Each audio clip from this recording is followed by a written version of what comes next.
Successful investments के लिए आपको साउंड डिसीजन मेकिंग के साथ साथ प्रोग्रेसिव मेंटल एटीट्यूड की भी जरूरत होती है। आज हम 7 ऐसे मेंटल हैक्स के बारे में बात करेंगे जो कि ना सिर्फ आपको आपकी फाइनेंशियल डिसीजन मेकिंग के अंदर बल्कि पर्सनल लेवल के ऊपर जो आप डिसीजंस लेते हैं उनके अंदर भी आपको ये हैक्स हेल्प करेंगे। But before we begin the video, please like कर दें वीडियो को और सब्सक्राइब कर दें चैनल को। इस चैनल के ऊपर हम बात करते हैं पर्सनल फाइनेंस की और प्रोडक्टिविटी की। इस चैनल के ऊपर पिछले 1 साल से मैं regularly every week 3 videos post करता हूं, इसलिए प्लीज कम्युनिटी बिल्डअप करने में मेरी हेल्प करें। पहले मेंटल हैक की बात करें जो मेरे ख्याल से बहुत इंपॉर्टेंट है, वो है चंकिंग। आपको 1 करोड़ रुपए चाहिए। अब अगर आप देखेंगे आपकी क्या इनकम है, क्या सिचुएशन है, अपना सिनेरियो देखेंगे तो आप कहेंगे यार 1 करोड़ रुपए तो ये नामुमकिन है, ये हो ही नहीं सकता। लेकिन जैसे मैंने एक वीडियो में बात की थी कि 15-15-15 के रूल से आप किस तरह से 1 करोड़ रुपए बना सकते हैं। जब आप उसको चंक करेंगे चीजों को, जब आप उसको ब्रेक डाउन करेंगे, चीजों को मॉड्यूलर लेवल पे लेकर आएंगे, तो आपको पता चलेगा कि ये टारगेट जो है इतना मुश्किल भी नहीं है।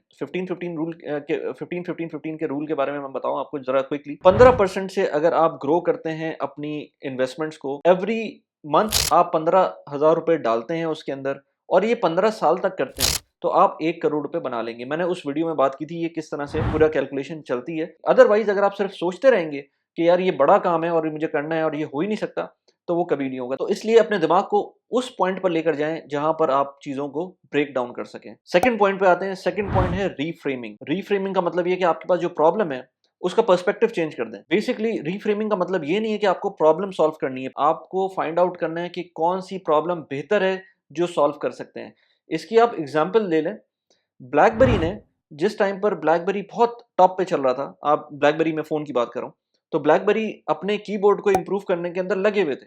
वो लगे हुए थे कि हम इस कीबोर्ड को इंप्रूव करेंगे और यही कीबोर्ड हमारी हमको हमको ऊपर लेकर जाएगा दोबारा से।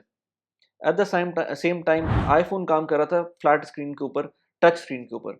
वो डिफरेंट लेवल पे काम कर रहा था। तो ब्लैकबेरी उस प्रॉब्लम को सॉल्व करने में लगा हुआ था जिसकी कोई जो बनती ही नहीं है प्रॉब्लम, यानी कि वो प्रॉब्लम खत्म हो चुकी थी। लोग कीबोर्ड नहीं चाह रहे थे, तो आप कितना भी अच्छा फिजिकल कीबोर्ड कर दें उसका कोई फायदा नहीं था। तो इवेंचुअली आपने देखा कि किस तरह से आईफोन और एंड्रॉयड ने उस स्पेस को कॉन्कर कर लिया। ब्लैकबेरी गलत प्रॉब्लम पे अपना फोकस किया हुआ था। So reframing is not about solving the problem, it's about finding better problems to solve. तो इस तरह से आप भी देख सकते हैं अपनी लाइफ के अंदर। लेट्स से हम बात करते हैं स्टॉक्स की या क्रिप्टो मार्केट की, तो लोग होते हैं कि क्रिप्टो के अंदर पैसे बनाने की कोशिश कर रहे होते हैं, स्टॉक्स के अंदर पैसे बनाने की कोशिश कर रहे होते हैं और उस पूरे सिनेरियो के अंदर अपने टारगेट्स इतने मुश्किल मुश्किल रख रहे होते हैं कि वो अचीव नहीं हो पाते। बेहतर ये होगा कि वो लोग अपने पैसे बनाने का जो जो प्रॉब्लम सॉल्व जो कर रहे हैं थ्रू क्रिप्टो एंड स्टॉक्स, बजाय इसके कि वो पैसे उससे बनाएं, वो अपनी किसी और स्किल से बनाएं। तो आपको ये देखना होगा कि वाकई में पैसे बन भी सकते हैं स्टॉक से या क्रिप्टो से। आप बेसिकली हो सकता है आपकी जॉब के अंदर अगर आप फोकस करना शुरू कर दें तो आपको पैसे वहां से अच्छे मिलना शुरू हो जाए। हो सकता है आपकी जॉब चेंज हो जाए, हो सकता है आपको नई जॉब मिल जाए, हो सकता है प्रमोशन मिल जाए और आप वो जो पैसे उससे जो जॉब से बनाएंगे तो फर्दर उसको slowly and gradually stocks and crypto के अंदर लगाते रहें। तो ये एक पर्सपेक्टिव होता है। पर्सपेक्टिव चेंज होना चाहिए आपकी प्रॉब्लम सॉल्विंग का, जो उस प्रॉब्लम को पकड़े जो वाकई सॉल्व हो सकती है। उस प्रॉब्लम को ना इंप्रूव करने की कोशिश करें जिसका सर होगा ना पैर होगा। आई होप कि मैं मेक सेंस कर रहा हूँ यहाँ पर। एक बहुत मशहूर बुक है जो मैंने अपनी रीडिंग लिस्ट में डाली हुई है कि मुझे इवेंचुअली किसी ना किसी टाइम पर अगले 6 महीने के अंदर वो पढ़नी है। 4 आवर्स वर्क वीक, जो कि टिम फेरिस ने लिखी है। टिम फेरिस अपनी इस बुक के अंदर कहते हैं, think about the situation and think about the worst that can happen. यानी कि आप वो सोचें जो सबसे ज्यादा खराब आपके साथ हो सकता है आपकी इस गिवन कंडीशन के अंदर, और उसके बाद से प्लान करना स्टार्ट कर दें। सो बेसिकली अपने फियर्स को डिफाइन करें कि आपका फियर किस चीज के अंदर है, आपका जो प्रॉब्लम है वो कहां पर मौजूद है। जिस चीज से आप डर रहे हैं उसको आप कॉन्कोर करने की कोशिश करें। अगर आपको फियर का ही नहीं पता होगा कि आपको डर किस चीज से है, तो आप कॉन्कोर किस चीज को करेंगे। उसके बाद आप ये देखें कि इस डैमेज का आप रिपेयर कैसे करेंगे। देन यू सी के प्रोबेबल सिनेरियोस क्या बन सकते हैं। आप ये भी सोच सकते हैं कि अगर आज आपकी जॉब, आप फायर होते हैं अपनी जॉब से, तो आपके पास फाइनेंशियल इंडिपेंडेंस है, नहीं है, तो आपको क्या क्या करना चाहिए। तो अपनी फियर के जो पैरामीटर्स हैं वो बनाना शुरू कर दें। मार्क ट्वेन ने बहुत मशहूर एक बात कही थी, I am an old man and I have known great many troubles but most of them have never happened. मतलब ये कि आप बहुत सारी आपके दिमाग में चल रहे होते हैं ना चीजें, बहुत सारी चीजें आप सोच रहे होते हैं, लेकिन एक्चुअल में वो कभी होता ही नहीं है। मतलब आपको पता है कि यार जंग हो सकती है, आपने स्टॉक मार्केट में कभी इन्वेस्ट नहीं किया, आप सिर्फ इसलिए नहीं करते कि पाकिस्तानी रुपी डिप्रिशिएट हो जाएगा, आप बाहर बैठे में आप कहते हैं कि यार वो डॉलर पता नहीं कहाँ पहुंच जाएगा और मैं नहीं करता इन्वेस्ट। आप सिर्फ अपने फियर फैक्टर की वजह से इन्वेस्टमेंट ही नहीं कर रहे, तो आपको अपने फियर्स को एक बाउंड्री बनानी पड़ेगी और उसके अंदर एट मैक्स क्या हो सकता है वो सोचना पड़ेगा। वंस आप और ये इस चीज़ का मैंने बाय द वे एक न्यूज़लेटर लिखा था, उसके अंदर मैंने बताया था कि किस तरह से अपने फियर्स को आप कम कर सकते हैं। वो कैसे कर सकते हैं? Starting early and starting small. As soon as possible आप स्टार्ट कर दें। मैं स्टॉक मार्केट की एग्ज़ाम्पल लेता हूँ। आपको लगता है कि स्टॉक मार्केट गैम्बलिंग है, आपको लगता है स्टॉक मार्केट के अंदर सब कुछ खराब होता है, आपको लगता है पाकिस्तान के अंदर इन्वेस्ट करने से आपके रुपी डिप्रिसिएशन की वजह से चीज़ें इन्वेस्टमेंट डाउन द हिल जाती है। आपको लगता है पाकिस्तान के अंदर गवर्नमेंट लेट्स से कोई स्टेबिलिटी नहीं है, तो वो उसकी वजह से आपको वहाँ पर रिटर्न्स भी नहीं मिलते। ये सारी चीज़ें आपके फियर्स हैं, लेकिन वंस आप अगर आपके पास कोई और ऑप्शन है तो आप कर लें। आपके पास कोई और इन्वेस्टमेंट का ऑप्शन है, आप दुबई के अंदर हैं, आप दुबई के अंदर प्रॉपर्टी खरीद सकते हैं, आप खरीद लें। आप यूएस के अंदर स्टॉक्स में इन्वेस्ट कर सकते हैं, आप कर लें। लेकिन अगर आपके पास कोई और ऑप्शन नहीं है, आपको करना ही है कुछ ना कुछ तो करना है, तो आप सिर्फ पैसे रख के अपना वर्स्ट केस सिनेरियो देखें कि आज आप फर्ज करें 10,000 दिरहम आपके पास हैं। आज से 20 साल बाद आप कुछ भी कर लें, आपके पास वो पैसे आपने इन्वेस्ट किए होते हैं ना पाकिस्तान के अंदर, तो वो बेहतर जगह पर होते हैं rather than just keeping in them in dirham. तो आप अपने फ़ियर को किस तरह ख़त्म कर सकते हैं? मैंने अगेन कह रहा हूँ कि उस न्यूज़लेटर में बात की थी कि starting early and starting small, यानी कि पहले आप स्टार्ट तो करें ना, छोटे लेवल पे स्टार्ट करें। छोटे लेवल पे एवरी मंथ आप let's say 1000 dirham, 1500 dirham, 500 dirham, 200 dirham invest करें और उसके बाद हल्के-हल्के करके अपना उस जब आप पोर्टफोलियो बिल्ट अप करना शुरू करेंगे तो आपको पता चलेगा कि इतना मुश्किल काम नहीं था। हल्के-हल्के करके काम करें और start as soon as possible. Number 4 point है going back to the mistake board. आप उस पॉइंट पर जाके देखें कि आप अपने आप को देखें कि आपने कहाँ कौन-सी गलती की थी जिसकी वजह से ये प्रॉब्लम आई है। मैं आपको एक एग्ज़ाम्पल देता हूँ कि मैंने एक चीज़ जो हमेशा सीख ली और मैं सबको बताता हूँ अब कि कभी भी ऑफ प्लान प्रॉपर्टी अपने घर के लिए ना लें। यानी कि अगर आप ख़ास तौर पे जब पाकिस्तान के अंदर हैं, ऑफ प्लान के अंदर पाकिस्तान के अंदर कुछ नहीं पता होता, कभी उसमें आपको 10 साल 4 साल के अंदर आपको हैंडओवर होने वाली चीज़ 10 साल के अंदर मिल रही होती है, कभी वो मिल ही नहीं रही होती है, कभी कोई और मसला आ जाता है, कभी गवर्नमेंट के लीगल इश्यूज़ आ जाते हैं। तो बेहतर ये है कि आप वो चीज़ लें, जब आपको लेना है उसको एज़ अ हाउस लेना है, यानी कि उसको अपने घर होम बनाना है उसको। उस केस के अंदर आपको एक ऐसी प्रॉपर्टी जो कि स्टेबल जगह पर हो, स्टेबल हो, खुद उसकी लोकेलिटी भी सही हो, उसको बैंक से आप मॉर्गेज तो करवा सकते हैं, लेकिन ऑफ प्लान लेंगे तो आपको एक बहुत बड़ा मसला मिलेगा। आपने सोचा भाई 4 साल बाद मूव करना है उसके अंदर, पता चला आपको हैंडओवर ही नहीं मिला। लेकिन आपको जब बैंक के थ्रू मॉर्गेज करवा के इस तरह की चीज़ लेंगे तो ठीक है, शायद आपको इन्वेस्टमेंट की तरह उसमें एप्रिसिएशन उस तरह की ना मिले, लेकिन एक ज़हन का सुकून मिलेगा आपको और इसके अंदर आपको एक जो आप रेंट दे रहे होंगे वो भी नहीं लगेगा आपका। इस तरह के बहुत सारे फ़ायदे होंगे उसके अंदर। लेकिन अगर आप वही चीज़ ऑफ प्लान में लेंगे तो हो सकता है आपको उसमें अगेन एज़ आई सेड जिस तरह के मसले हो सकते हैं। तो इसलिए ये चीज़ मैंने अपनी मिस्टेक पहली दफ़ा जो प्रॉपर्टी के अंदर इन्वेस्ट किया था, जो मैंने सोच के किया था कि यार मैं अभी छोटी प्रॉपर्टी लूँगा, फिर उसको बेचूँगा तो अगली प्रॉपर्टी लूँगा और उससे घर बनाऊँगा। वो गलत डिसीज़न था। आप घर लें, एक दफ़ा में लें। तो इसलिए मैं अब किसी को भी बोलता हूँ तो मुझे पता है कि मैंने क्या मिस्टेक की थी। तो मिस्टेक्स होती हैं सबसे। हर इन्वेस्टमेंट के अंदर मिस्टेक हो सकती है। बल्कि रिच डैड पुअर डैड के अंदर तो उसने रॉबर्ट कियोसाकी ने भी कहा था कि all in my years I have never met a rich person who has never lost money, but I have met a lot of poor people who have never left lost a dime. मतलब ये कि जो बेचारा गरीब है उसने कभी शायद पैसे ज़ाया ना किए हों।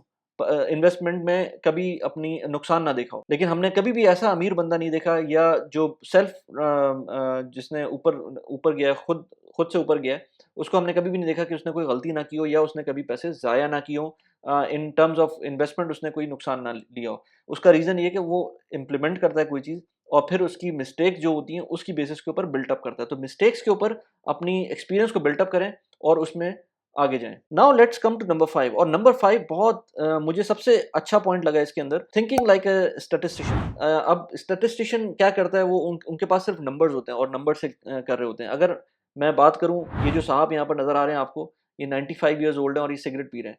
अब या फिर वॉरेन बफे की बात करें तो वॉरेन बफे के बारे में मशहूर है कि भाई वो 5 कैन्स दिन के कोक के पीता है।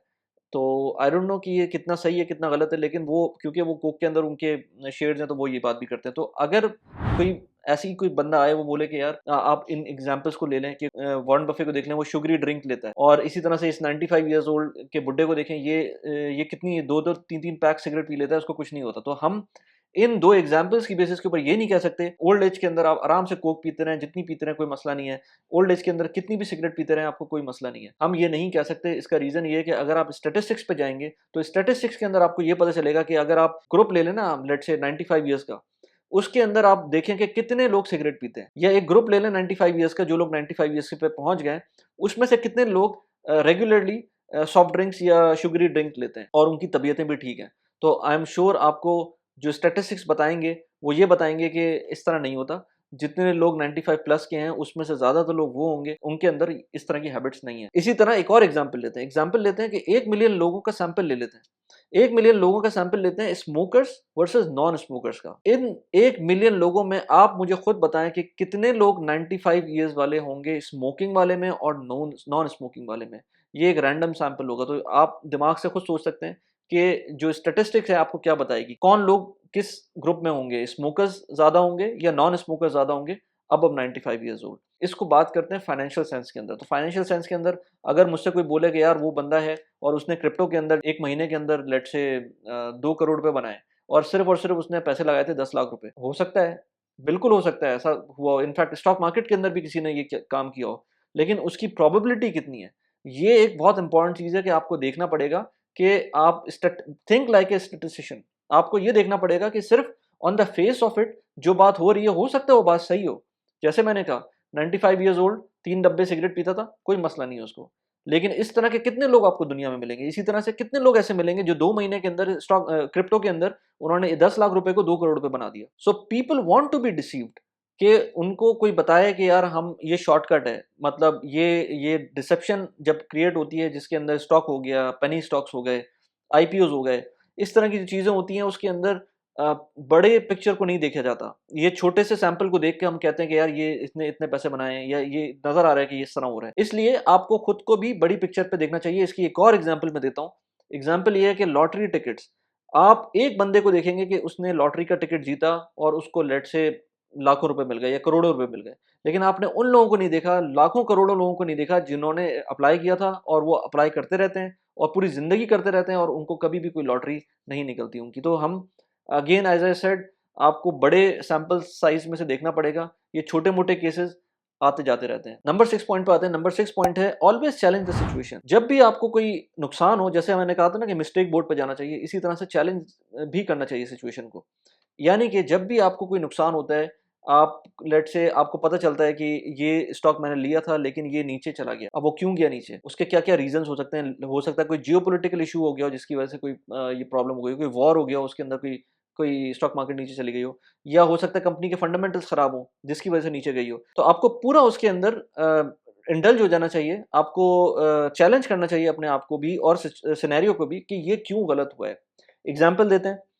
म्यूचुअल फंड्स के बारे में मुझे जब पता चला था, मैंने इन्वेस्टमेंट स्टार्ट की। लेकिन पिछले जब 3 साल गुज़र गए और मैंने देखा कि यार इसमें कोई फ़ायदा ही नहीं हो रहा, मैं इसमें पैसे डाल रहा हूँ लेकिन उस तरह का फ़ायदा हो ही नहीं रहा जिस तरह लोग कहते हैं। जिन म्यूचुअल फंड में मैंने इन्वेस्ट किया हुआ है वो जब ऊपर नहीं बढ़ रहे तो मैं फिर पीछे गया ड्राइंग बोर्ड के ऊपर और मैंने पूरा इंट्रोस्पेक्ट किया कि क्यों मसला हो रहा है। फिर मुझे पता चलना शुरू हुआ कि यार ये म्यूचुअल फंड्स जो काम कर रहे हैं वो एक तो ये कि उनकी फ़ीस ज़्यादा है। दूसरा ये कि वो जिन स्टॉक्स में इन्वेस्ट कर रहे हैं वो बहुत स्टेबल किस्म के स्टॉक्स हैं, वो ग्रो नहीं कर रहे हैं क्योंकि ओवरऑल स्टॉक मार्केट ग्रो नहीं कर रही है। फिर इसके अलावा बहुत सारे मैंने देखे म्यूचुअल फंड्स जो कि आपको, और मुझे फ़ायदा नहीं कर रहे थे क्योंकि मुझे टैक्स ब्रेक नहीं चाहिए था, मैं पाकिस्तान से बाहर था, तो मुझे वैसे ही म्यूचुअल फंड का वो फ़ायदा नहीं था। तो फिर मैंने कहा कि यार जब लोग स्टॉक मार्केट की बात करते हैं तो लोग म्यूचुअल फंड्स की बात करते हैं, उसके अंदर मुझे क्यों फ़ायदा नहीं हो रहा है? फिर जब मैंने इवेंचुअली स्टॉक मार्केट के अंदर खुद से इन्वेस्टमेंट स्टार्ट की तो मुझे पता चला कि यार म्यूचुअल फंड से ज़्यादा बेहतर है कि मैं खुद इन्वेस्टमेंट करूँ। तो ये सारा प्रोसेस जब ही हो सका जब मैं पीछे गया। अगर मैं उसको अपने आप को चैलेंज नहीं करता तो हो सकता है मैं 3 साल बाद कहता यार मैंने 3 साल इन्वेस्टमेंट की और उसमें कोई फ़ायदा नहीं हुआ, मैं अभी अपनी इन्वेस्टमेंट पुल करता हूँ और इसको बाय-बाय कर देता हूँ और मैं जो कन्वेंशनल काम चल रहा है उस पे चलता हूँ। लेकिन क्योंकि मैंने अपने आप को चैलेंज रखा, कॉन्स्टेंटली मैं उसको पढ़ता रहा, रीडिंग करता रहा, रिसर्च करता रहा, तो मुझे पता चला कि यार म्यूचुअल फंड से ज़्यादा बेहतर है आप स्टॉक मार्केट में के अंदर खुद इन्वेस्ट करें और खुद सीख कर चीज़ें करें, तो फिर आपको अच्छा भी लगेगा और अचीवमेंट का सेंस भी आएगी और इसके अलावा ये कि आपको प्रॉफिट भी होगा। तो नंबर 7th पॉइंट और last point, inversion techniques. Inversion techniques का मतलब ये है कि आप चीज़ को उल्टा करके देखें। यानी कि अगर आप कहते हैं कि हाउ टू बिकम रिच, तो फिर आप दूसरी तरफ ये क्वेश्चन करें कि what can I avoid to become poor, मतलब अगर आप कहें कि what should I do to make more money, उसको आप उल्टा कर लें, आप उसको बोलें कि what should I do to destroy my finances. इसी तरह आप कहें कि how to be more productive. जब आप इस चीज़ के बारे में बात करेंगे how to be more productive, तो आप एट द सेम टाइम सोचें कि how can I waste more time of mind. मतलब आपको ज़ाहिर सी बात, आप अपना टाइम ज़ाया करेंगे, आप कहेंगे कि यार मैं गेम खेल लेता हूँ, मैं नेटफ्लिक्स पे कुछ देख लेता हूँ। तो जब आप इस तरह से सोचेंगे तो आपको, जब आप how to be more productive की बात करेंगे तो कम से कम आप जो नीचे से प्रॉब्लम देखेंगे, यानी कि जिसके अंदर आप कहेंगे how to waste my time, तो वेस्ट माई टाइम के अंदर नेटफ्लिक्स देखेंगे, फ़ौरन आपको नज़र आएगा कि आप टीवी देख सकते हैं, आप माइंडलेसली इंटरनेट ब्राउज़ कर सकते हैं, सोशल मीडिया पर रह सकते हैं। आपको वो चीज़ें नज़र आना शुरू होंगी। तो बजाय उसके कि आप कोई और पॉज़िटिव काम करें, अपने मेन गोल को देखते हुए आप कम से कम अपनी जो नेगेटिविटी है, उसको निकाल सकते हैं। आप नेटफ्लिक्स देखना बंद कर सकते हैं। आप सोशल मीडिया पे ज़्यादा टाइम स्पेंड करना बंद कर सकते हैं। तो यानी कि आपको जो चीज़ करनी है, अगर आप उसको इन्वर्स करके देखेंगे और उसके अंदर अपने पॉइंट्स देखना शुरू करेंगे, तो आपको नई चीज़ें पता चलेंगी। फाइनेंशियल इंडिपेंडेंस बहुत इंपॉर्टेंट है। इसके ऊपर मैंने वीडियो बनाई थी कि मैं किस पॉइंट पर खड़ा हुआ हूँ। यहाँ पर इस वीडियो के अंदर मैंने लगाया है, पुरानी वीडियो है, लेकिन आप देख सकते हैं जहाँ पर कि मैं किस तरह से फाइनेंशियली इंडिपेंडेंट, किस लेवल पे खड़ा हूँ। इसके अलावा ये मैंने वीडियो बनाई थी कि किस तरह से डिविडेंड पेइंग स्टॉक्स आपको डिविडेंड पे करते हैं पाकिस्तान स्टॉक एक्सचेंज के अंदर, और क्या फ़िल्ट्रेशन क्राइटेरिया हो सकता है। कैसी लगी वीडियो प्लीज़ मुझे बताइएगा। Thanks for watching the video. Bye bye.